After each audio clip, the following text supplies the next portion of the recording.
Hello kapatid! Welcome to the Ang Lihim ng Yaman channel.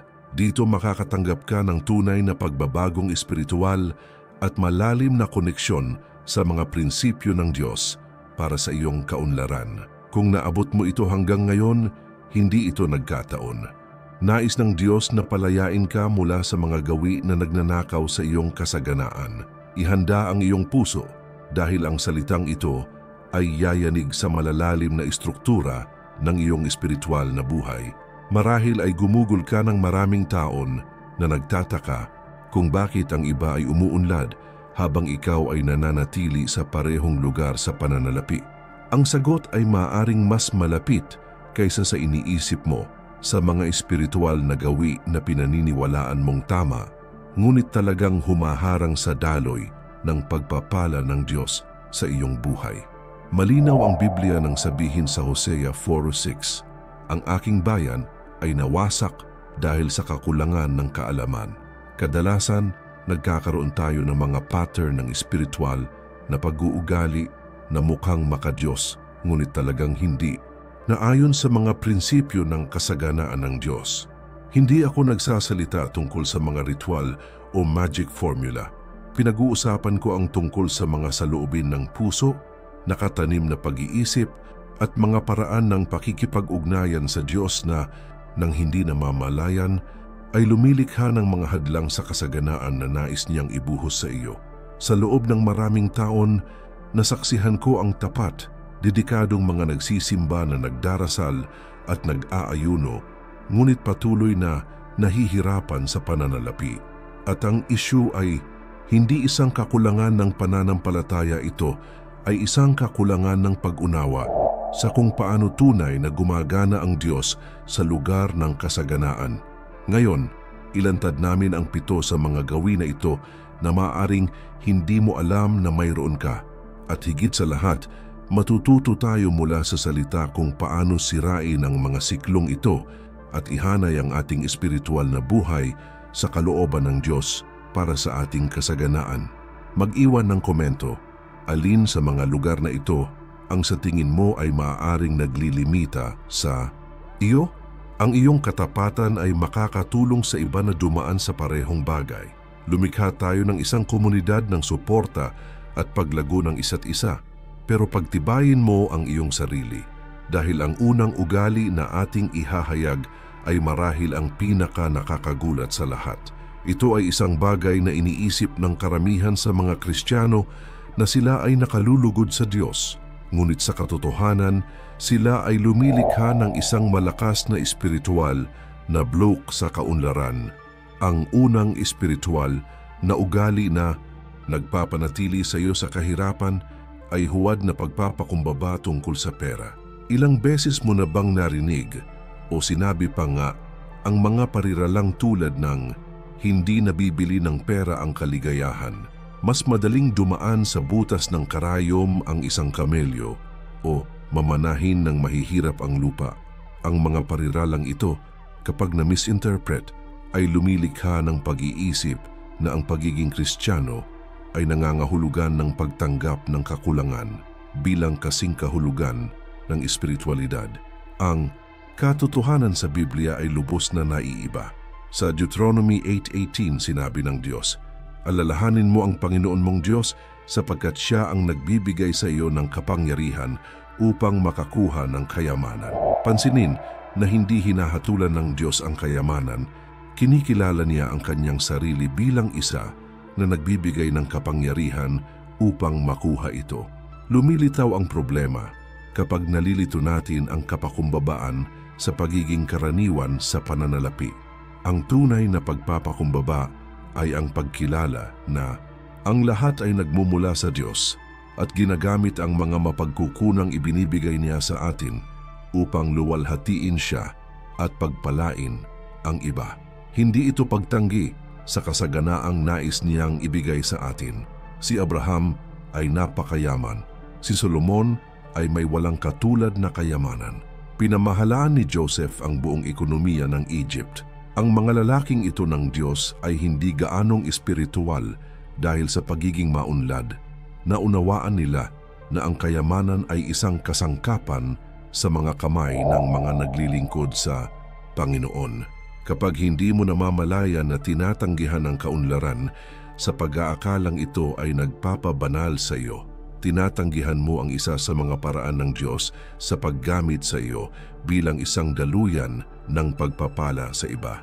Nililimitahan mo ang sariling kapangyarihan ng Diyos sa iyong buhay. Ang tamang pag-iisip ay, Panginoon, pagyamanin mo ako upang ako ay maging mas malaking pagpapala. Gamitin ang aking buhay pinansyal upang ipakita ang iyong kaluwalhatian at pangangalaga sa mga nangangailangan. Unang ugali pa lang yan. Ang pangalawa ay mas banayad at maaaring sinasanay mo ito araw-araw nang hindi mo namamalayan. Ito ay may kaugnayan sa paraan ng iyong pagdarasal at maaaring sinasabotahin nito ang iyong mga panalangin para sa kaunlaran. Ang pangalawang ugali ay nagdarasal lamang kapag may pangangailangan o krisis sa halip na manalangin ng may pasasalamat at patuloy na pag-asa. Marami sa atin ang nakabuo ng huwaran ng paghahanap sa Diyos kapag may utang na, kapag naubos na ang pera o kapag mahirap ang panahon. Nagdarasal tayo sa desperasyon, humihiling sa Diyos na lutasin ang kagipitan, ngunit nakakalimutan nating manalangin ng may pasasalamat at pananampalataya sa mga panahon ng katatagan. Ang pattern na ito ay lumilikha ng kakapusan na pag-iisip dahil ang ating pakikipag-usap sa Diyos ay palaging nagmumula sa isang lugar ng kakulangan, hindi kasaganaan. Para bang palagi nating sinasabi, Panginoon, wala ako, kailangan ko, kulang ako. Itinuro sa atin ni Pablo sa Filipos 4:19, ibibigay ng aking Diyos ang lahat ng inyong pangangailangan ayon sa kanyang maluwalhating kayamanan kay Kristo Jesus. Pansinin na sinasabi niya ayon sa yaman niya, hindi ayon sa ating kahirapan. Gumagawa ang Diyos sa kasaganaan, hindi sa kakapusan. Ang maunlad na panalangin ay nagsisimula sa isang lugar ng pasasalamat at pagkilala sa kung ano ang mayroon na tayo. Pagkatapos ay lumalawak sa kung ano ang nais ng Diyos na ibigay sa atin. Nangangahulugan ito na magpasalamat muna. Pagkatapos ay humihingi ng may pananampalataya at positibong pag-asa. Sa halip na sabihing, Panginoon, wala akong pera para bayaran ang bayarin na ito. Subukan, Panginoon, salamat na ikaw ang aking tagapagkaloob. Salamat na inalagaan mo ako hanggang ngayon. Naniniwala ako na mayroon kang masaganang solusyon para sa sitwasyong ito at buong pasasalamat kong tinatanggap ang iyong probisyon.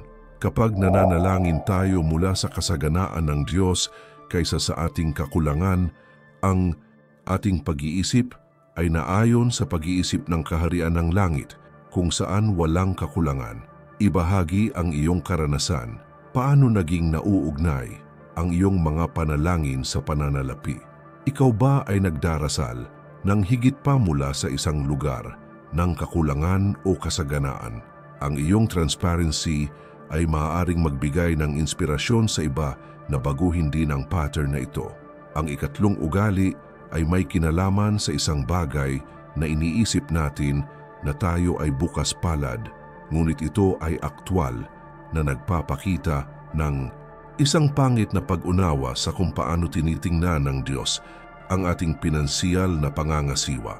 Ang pangatlong ugali ay nagbibigay ng kasalanan o obligasyon sa halip na magbigay ng may kagalakan at diskarte.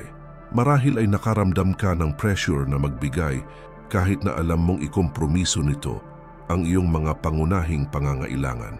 O nag-donate ka ng pera dahil nakonsensya ka sa hindi pagbibigay ng mas maaga, hindi dahil tunay na masaya ang iyong puso na mag-ambag. Napakalinaw ng Biblia tungkol dito sa 2 Corinthians 9:7. Ang bawat isa ay dapat magbigay ayon sa ipinasiya ng kanyang puso na magbigay, hindi nag-aatubili o napipilitan sapagkat iniibig ng Diyos ang nagbibigay na masaya. Hindi gusto ng Diyos ang iyong pagbibigay kung ito ay nagmumula sa pagkakasala, pressure o obligasyon. Nais niyang maging masaya kang nagbibigay. at nangyayari lamang ito kapag tunay mong nauunawaan ang prinsipyo ng Biblia ng pagkabukas palad. Ang madiskarteng pagbibigay ay nangangahulugan ng pag-unawa na hindi mo maibibigay ang wala ka. Una, responsable mong pinangangalagaan ang iyong sariling mga pangangailangan at ng iyong pamilya. Hindi ito pagkamakasarili, ito ay pagsunod sa Biblia. Sa 1 Timothy 4:5-8, sinabi ni Pablo, kung ang sino man ay hindi naglalaan para sa kanyang sarili at lalo na para sa kanyang sambahayan, itinanggi niya ang pananampalataya at mas masahol pa kaysa sa hindi mananampalataya. Matapos matugunan ng may pananagutan ng iyong mga pangangailangan, nagbibigay ka ng masaya mula sa natitira. At kapag ang iyong pinansyal na buhay ay umunlad sa pamamagitan ng mga prinsipyo ng Biblia, mas makakapagbigay ka pa. Ngunit palaging mula sa kasaganaan, hindi sa kakapusan. Ang pagbibigay ng pagkakasala ay lumilikha ng isang siklo ng kakulangan dahil nakompromiso mo ang iyong sariling katatagan.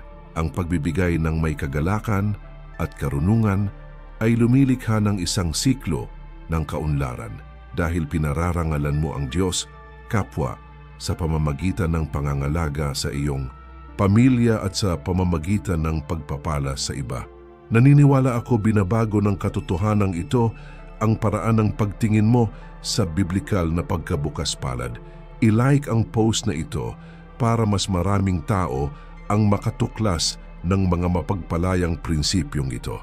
At mag-subscribe sa channel dahil dito makikita mo palagi ang tunay na pagtuturo ng Biblia tungkol sa kasaganaan na may layunin.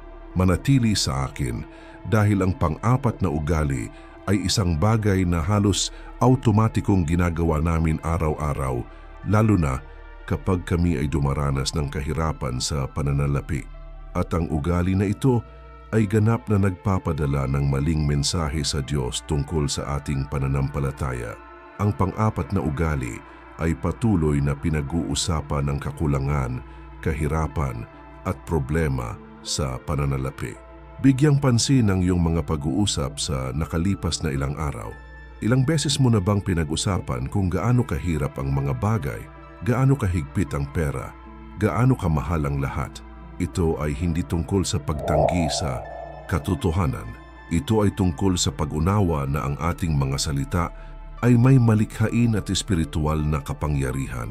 Itinuturo sa atin ng Kawikaan 14:21. Ang kamatayan at buhay ay nasa kapangyarihan ng dila. Sino mang gumagamit nito ng wasto ay kumakain ng bunga nito. Ang iyong mga salita ay hindi neutral. Patuloy silang lumilikha ng espiritual na kapaligiran sa paligid mo. Kapag patuloy mong pinag-uusapan ng kakapusan, hinuhulaan mo ang kakapusan sa iyong sariling buhay. Idineklara mo bilang isang kasalukuyang katotohanan kung ano ang dapat lamang na pansamantalang sitwasyon upang madaig. Ang pananampalataya sa Biblia ay hindi binabaliwala ang mga problema, ngunit hindi rin ito patuloy na nagninilay-nilay sa mga ito sa pamamagitan ng mga salita. Kinikilala ng pananampalataya ang kasalukuyang sitwasyon at pagkatapos ay ipinahayag ang pangako ng Diyos tungkol dito. Sa halip na, baliw na ako, mahirap ang lahat, subukan, may problema akong pinansyal na pinagdadaanan, ngunit alam kung ang Diyos ang aking tagapagkaloob at may masaganang solusyon para sa akin. Nararamdaman mo ba ang pagkakaiba? Sa unang kaso, tinatanggap mo ang kakulangan. Sa pangalawa, kinikilala mo ang sitwasyon, ngunit ipinapahayag mo ang iyong pananampalataya sa banal na paglalaan. Hayaang ikwento ko sa iyo ang kwento ni Melissa, isang babae mula sa Wisconsin na nakibahagi sa isa sa aming mga pag-aaral sa Biblia sa kasaganaan. Nakaugalian niyang simulan ang bawat pag-uusap sa pamamagitan ng pakikipag-usap tungkol sa kanyang mga paghihirap sa pananalapi para siyang nakilala sa kakapusan. Sa loob ng 3 buwan, nagpasiya siyang baguhin ang kanyang mga salita. Sa halip na magsalita tungkol sa kakulangan, nagsimula siyang magsalita tungkol sa maliliit na probisyon na ipinadala ng Diyos sa bawat araw. Sa halip na magreklamo tungkol sa mga presyo, Nagpasalamat siya sa mga oportunidad sa trabaho. Ang mga resulta ay kahanga-hanga. Hindi lamang siya nagsimulang makakita ng higit pang mga pagkakataon sa paligid niya, ngunit ang ibang mga tao ay nagsimulang maghanap sa kanya para sa mga pagkakataon sa negosyo. Binago niya ang kanyang espiritual na kapaligiran sa pamamagitan ng kanyang mga salita at binago nito ang kanyang realidad sa pananalapi. Bago tayo magpatuloy, hayaan mong sabihin ko sa iyo ang isang mahalagang bagay na maaring magbukas ng iyong pananaw sa kasaganaan. Maraming tao ang naipit sa ikot ng pakikibaka at pagkabigo. Hindi nila nakikita ang tunay na pag-unlad sa pananalapi at baka isa ka sa mga taong ito. Alam mo ba bakit ka stuck sa cycle na ito? Simple lang ang dahilan. Walang nagturo sa iyo kung paano ihanay ang iyong isipan sa mga tamang prinsipyo para tunay na umunlad. Sa pag-iisip na ito, naghanda ako ng praktikal at direktang material na tinatawag na i-transform ang iyong mindset at i-multiply ang iyong finance ng mabilis. Dito, matututunan mo kung paano lumampas sa mental, spiritual at pinansyal na mga block. Matututuhan mo kung paano ihanay ang iyong mindset sa matatalinong saloobin ng kasaganaan at ganap na baguhin ang paraan ng iyong pagtingin at posisyon sa iyong sarili na may kaugnayan sa pera, paglalapat ng mga simpleng estratehiya na nagdudulot ng tunay at pangmatagalang resulta. Ang gabay na ito ay para sa mga taong determinadong umalis sa ikot ng kahirapan at magsimula ng bagong yugto ng paglago at kalinawan sa pananalapi. At tingnan mo, huwag mong ipagpaliban. Ang bawat pagbabago ay nagsisimula sa isang desisyon at ito ay maaaring sa iyo na ngayon. Pumunta sa unang nakapin na komento sa ibaba ng video na ito at i-download ang gabay dahil habang iniisip mo, inilalapat na ito ng iba at inaani ang mga resulta. Pagbabalik sa pinag-uusapan natin tungkol sa kapangyarihan ng mga salita, mayroong ikalimang gawi na direktang konektado dito, ngunit kakaunti ang nakakaalam na sila ay nagsasanay. Ang ikalimang ugali ay paghahambing ng iyong sitwasyon sa pananalapi sa iba, lalo na ang pakiramdam na mababa o mali. Bakit napakarami ni ganito at ganoon at kakaunti ko? Hindi siya isang Kristiyano at mayroon siyang higit pa kaysa sa akin. Nagiging unfair ang Diyos sa akin. Ang mga kaisipang tulad nito ay mas karaniwan kaysa sa iniisip natin at lumilikha sila ng isang malakas na espiritual na hadlang sa kaunlaran. Ang paghahambing ng iyong sarili sa iba ay nagbubunga ng inggit, kapaitan at isang pakiramdam ng kawalang katarungan sa Diyos. At kapag naramdaman mong nagkasala ka ng Diyos, na kompromiso ang iyong pananampalataya, paano ka magtitiwala sa probisyon ng isang taong pinaniniwalaan mong hindi patas sa iyo? Isinulat ni Solomon sa Ecclesiastes 4:4, nakita ko na ang lahat ng pagpapagal at lahat ng kasanayan sa paggawa ng mga bagay ay nagmumula sa inggit ng isang tao sa kanyang kapwa. Ang inggit ay hindi naguudyok ng tunay na kasaganaan, ito ay naguudyok sa hindi malusog na kompetisyon at patuloy na pagkabigo. Ang plano ng Diyos para sa iyong buhay ay kakaiba. Hindi ka niya ikinukumpara sa iba at hindi ka dapat. May isang uri ng kaunlaran si Abraham, isa pa si Joseph, isa pa si Solomon. Natupad ng bawat isa ang kanilang natatanging layunin gamit ang mga mapagkukunang ibinigay sa kanila ng Diyos. Ang iyong paglalakbay sa pananalapi ay nasa pagitan mo at ng Diyos. Tumutok sa pagiging tapat sa kung ano ang inilagay niya sa iyong mga kamay ngayon at magtiwala na siya ay may tiyak, maunlad na plano para sa iyong buhay. Sa Jeremias 20:11, sinabi ng Diyos, "Sapagkat alam ko ang mga plano ko para sa inyo," sabi ng Panginoon, "mga plano para sa kapayapaan at hindi para sa kasamaan, upang bigyan kayo ng kinabukasan at pag-asa." Siya ay may masaganang pag-iisip para sa iyong buhay partikular. Kapag huminto ka sa paghahambing at nagsimulang tumuon sa iyong sariling paglalakbay kasama ang Diyos, ang iyong mental at espiritual na enerhiya ay nakatuon kung saan ito ay tunay na makakapagdulot ng mga resulta ang iyong personal na kaugnayan sa Kanya. Maging tapat na ihahambing mo ba ang iyong sarili sa iba sa pananalapi? Paano ito nakaapekto sa iyong pananampalataya at kapayapaan? Ibahagi ang iyong pagmuni-muni, ang iyong katapatan ay maaaring makatulong sa iba na makilala din ang pattern na ito. Ang ika-6 na ugali ay maaaring ang pinakamahirap na kilalanin dahil ito ay nagbabalat kayo bilang espiritualidad.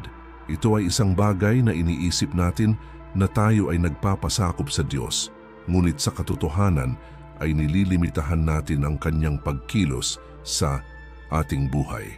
Ang ika-6 na ugali ay passive na tinatanggap ang mahihirap na sitwasyon sa pananalapi bilang kalooban ng Diyos nang hindi naghahanap ng mga praktikal na solusyon. Kung kalooban ng Diyos, pagbubutihin niya ang aking kalagayan. Magdadasal lang ako at maghihintay na kumilos siya. Siguro kagustuhan ng Diyos na maranasan ko ang hirap na ito. Ang mga pariralang tulad nito ay nagpapakita ng isang baluktot na pag-unawa sa kung paano gumagana ang Diyos sa ating praktikal na buhay. Bihirang lutasin ng Diyos ang ating mga problema nang wala tayong aktibong pakikilahok. Binigyan niya tayo ng katalinuhan, kasanayan at kakayahang gumawa ng desisyon ng tumpak para magamit natin ang mga tool na ito sa pakikipagtulungan sa Kanya. Pansinin kung paano gumawa si Jesus. Nang paramihin niya ang mga tinapay, hindi siya lumikha ng pagkain mula sa manipis na hangin. Tinanong niya kung ano ang mayroon ang mga disipulo at pinarami ito.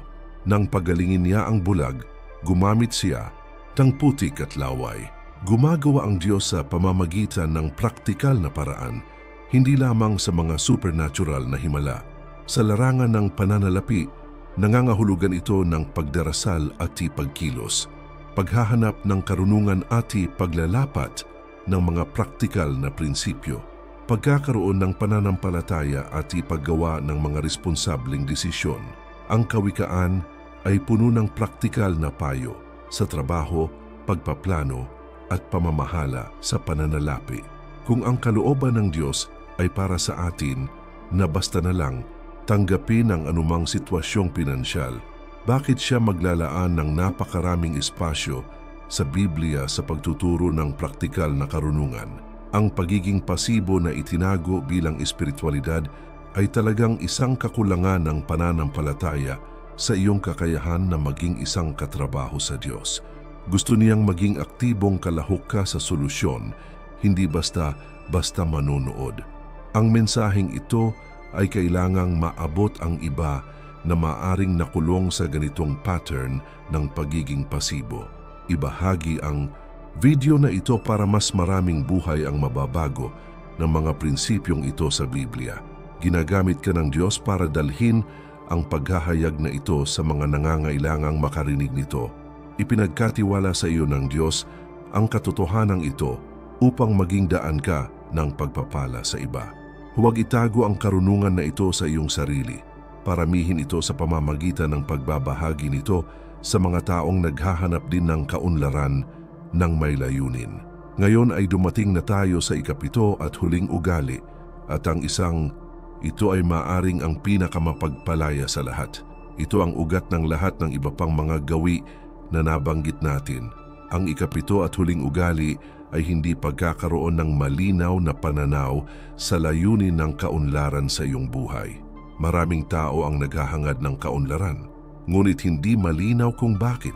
Gusto nilang takasan ng kakapusan, ngunit hindi sigurado kung ano ang kanilang gagawin sa kasaganaan. Ang kakulangan ng isang malinaw na layunin ay lumilikha ng isang walang direksyon na pananampalataya. Palaging iniuugnay ng Diyos ang kaunlaran sa layunin. Si Abraham ay umunlad upang maging ama ng isang dakilang bansa. Umunlad si Joseph upang iligtas ang maraming tao mula sa taggutom. Si Solomon ay umunlad sa pagtatayo ng templo at pamamahala ng matalino. Kapag hindi ka malinaw kung paano gustong gamitin ng Diyos ang iyong kaunlaran, nagiging generic ang iyong pananampalataya. Sa halip na manalangin, Panginoon, pagyamanin mo ako upang mapalawak ko ang iyong kaharian at maibigay ang aking pamilya ng may kahusayan. Manalangin ka. Panginoon, bigyan mo ako ng pera dahil kailangan ko ito. Ang pagkakaiba ay nasa unang kaso, inihanay mo ang iyong kahilingan sa mga layunin ng Diyos. Sa pangalawa, humihiling ka lang na lutasin ang isang personal na problema. Maglaan ng oras upang matuklasan ang tiyak na layunin ng Diyos para sa iyong kaunlaran. Paano niya gustong gamitin ang iyong mga mapagkukunan upang maapektuhan ang kaharian? Anong mga problema ang maaari mong lutasin gamit ang mas maraming mapagkukunan? Paano pagpapalain ang iyong pamilya? Anong ministeryo ang maaari mong suportahan? Kapag ang iyong pananaw sa kaunlaran ay konektado sa walang hanggang layunin ng Diyos, ang iyong pananampalataya ay nagiging makapangyarihan at tiyak. At sinasagot ng Diyos ang mga tiyak na panalangin ng higit pa kaysa sa mga pangkaraniwang panalangin. Tandaan, ang kaalaman na walang aplikasyon ay hindi bumubuo ng pagbabago. Ang madiskarteng material na binanggit ko kanina ay available pa rin sa unang nakapin na komento at makakatulong ito sa iyong isabuhay ang lahat ng mga prinsipyong ito sa isang organisadong paraan. Kung hindi mo pa ito na i-download, gawin ito ngayon. Maaaring ito mismo ang kailangan mong gawin ang mga susunod na hakbang sa iyong paglalakbay tungo sa may layuning kaunlaran. Ang 7 mga gawin na ito ay maaaring naglilimita sa iyong kaunlaran sa loob ng maraming taon. Ngunit simula ngayon, mayroon kang kaalaman upang sirain ang mga ito. Ang pagbabagong anyo ay nagsisimula sa pagpapanibago ng isip at ang iyong isip ay nababago ngayon sa pamamagitan ng salita ng Diyos. Ngayon gusto kitang anyayahan sa isang napaka-espesyal na sandali. Sama-sama tayong manalangin, isang panalangin upang maputol ang mga paglilimita at i-renew ang iyong pinansyal na mindset. Kung pinapanood mo ako ngayon, hindi nagkataon. Inihanda ng Diyos ang sandaling ito upang direktang magsalita sa iyong puso at sirain ang mga espiritual na istruktura na naglimita sa iyong kaunlaran. Maghanap ng isang tahimik na lugar kung saan maaari kang makipag-usap sa Diyos nang walang pagkagambala.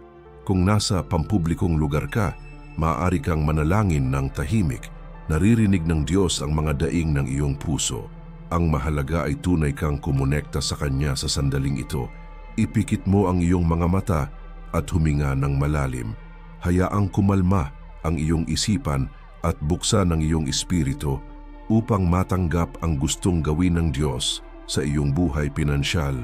Ngayon, narito siya naroroon sa sandaling ito, handang palayain ka sa lahat ng bagay na humarang sa kanyang kasaganaan sa iyong buhay. Sama-sama tayong manalangin. Ama sa langit, pumupunta ako sa iyong presensya at kinikilala na ikaw ang Panginoon ng buong buhay ko. Kasama na ang buhay ko sa pananalapi. Salamat na hanggang ngayon ay inalagaan at inalagaan mo ako kahit na hindi ko naiintindihan ang iyong mga paraan. Panginoon, kinikilala ko na nakabuo ako ng mga gawi at pag-iisip na hindi naayon sa iyong mga prinsipyo ng kaunlaran. Patawarin mo ako sa bawat pagbigkas ko ng mga salitang kakapusan sa aking buhay. Patawarin mo ako sa pagdarasal lamang mula sa kakulangan, sa halip na manalangin mula sa iyong kasaganaan. Hatiin mo ako, Panginoon, ang bawat kaisipan ng huwad na pagpapakumbaba na nagtulak sa akin na tanggihan ang kasaganaan na nais mong ibigay sa akin. Basagin ang bawat hindi malusog na paghahambing na nagdulot ng inggit at kapaitan sa aking puso. Palayain mo ako sa lahat ng espiritual na pagkawalang kibo na humadlang sa akin na maging aktibong katuwang sa iyo. Baguhin mo ang aking isipan, Panginoon, ayon sa iyong salita sa Roma 12:2. Naway ako ay magbago sa pamamagitan ng pagpapanibago ng aking isipan upang mapatunayan ko kung ano ang iyong mabuti, kalugod-lugod at perpektong kalooban, kabilang ang larangan ng pananalapi. Ama, ipinapahayag ko sa aking buhay na ikaw ang aking tagapagbigay tulad ng nakasulat sa Filipos 4:19. Iyong ibinibigay ang lahat ng aking pangangailangan ayon sa iyong kayamanan sa kaluwalhatian. Natanggap ko ang katotohanan ito sa aking puso at ipinapahayag na ang aking pag-iisip ay naaayon sa mga prinsipyo ng iyong kaharian. Bigyan mo ako ng karunungan na pangasiwaan ng may kahusayan ang lahat ng inilagay mo sa aking mga kamay. Tulungan mo akong maging tapat sa maliliit na bagay upang maipagkatiwala mo sa akin ang marami. Naway laging may layunin ang aking kaunlaran, ang pangalagaan ng aking pamilya, pagpalain ng iba, at palawakin ng iyong kaharian sa lupa. Panginoon, sinisira ko na ngayon sa pangalan ni Jesus ang bawat siklo ng kakulangan sa aking buhay. Sinira ko ang bawat limitadong salita na sinabi ko tungkol sa aking sitwasyon sa pananalapi. Sinisira ko ang bawat paniniwala na ang kasaganaan ay hindi para sa akin. Ipinapahayag ko na mayroon kang mga plano para sa akin ng kapayapaan at hindi ng kasamaan, upang bigyan ako ng kinabukasan at pag-asa, gaya ng nasusulat sa Jeremias 21:11. Ang iyong mga plano para sa akin ay masagana at tinatanggap ko ang katotohanan ito sa pamamagitan ng pananampalataya. Salamat, Ama, na mula sa araw na ito ay nasa ilalim na ng bagong pamamahala ang aking buhay pinansyal, ang iyong pamamahala. Naway ang bawat desisyon na gagawin ko, bawat salita na sasabihin ko, bawat aksyon na gagawin ko sa aking pananalapi ay gabayan ng iyong karunungan at naaayon sa iyong mga layunin. Sa pangalan ni Jesus, ako ay nagdarasal at tinatanggap ang mga pagpapalang ito. Amen. Buksan ang iyong mga mata. May nagbago sa espiritual na larangan ngayon. Hindi na ikaw ang katulad mo noong sinimulan mong panoorin ang video na ito. Dininig ng Diyos ang iyong panalangin at nagtatrabaho sa iyong buhay pinansyal mula ngayon. Pakiramdam ang kapayapaang ito ay bumababa sa iyo. Ito ay ang banal na espiritu na nagpapatunay na ang iyong panalangin ay nasagot at ang isang bagong panahon ng may layuning kasaganaan ay nagsisimula sa iyong buhay. Alam kong malalim ang sinabi ng Diyos sa iyong puso ngayon. Ang 7 espiritual na gawin na ito na nagpapanatili sa mga tao sa kahirapan ay mas karaniwan kaysa sa ating napagtanto. Ngunit ngayon ay mayroon kang kaalaman sa Biblia upang sirain ang bawat isa. Tandaan, ang biblikal na kaunlaran ay hindi tungkol sa pag-iipon ng kayamanan para ipakita. Ito ay tungkol sa pamumuhay ng may kapuspusang inihanda ng Diyos para sa iyo. Pagkakaroon ng sapat na mapagkukunan upang pangalagaan ang iyong pamilya ng may kahusayan, maging bukas palad sa mga nangangailangan at suportahan ang pagpapalawak ng kaharian ng Diyos sa lupa. Ang bawat ugali na binanggit natin ngayon, mula sa huwad na pagpapakumbaba sa pananalapi hanggang sa kawalan ng malinaw na layunin, ay mga hadlang na maaaring alisin sa pamamagitan ng praktikal na aplikasyon ng salita ng Diyos sa iyong buhay. Simulan ang pagpapatupad ng mga pagbabagong ito ngayon. Panoorin ang iyong mga salita, i-renew ang iyong mga panalangin, bumuo ng isang malinaw na pananaw ng iyong layunin ng kaunlaran, at higit sa lahat magtiwala na ang Diyos ay may masaganang mga plano para sa iyong buhay. Kung binago ng mensaheng ito ang iyong pananaw sa espiritual na kaunlaran, mangyaring i-like at mag-subscribe sa channel sa pamamagitan ng pag-activate ng notification bell. Sa ganitong paraan, matatanggap mo ang lahat ng mga paghahayag sa Biblia na ibinabahagi namin dito kung paano ipamuhay ang kasaganaan na inihanda ng Diyos para sa iyo. At hindi ito titigil doon. Sa susunod na video, ihahayag ko ang salmo na nakalimutan na ng marami, ngunit nagtataglay ng susi sa tunay na kaunlaran sa pananalapi. Ito ay isang salmo na nasa Biblia sa loob ng libu-libong taon.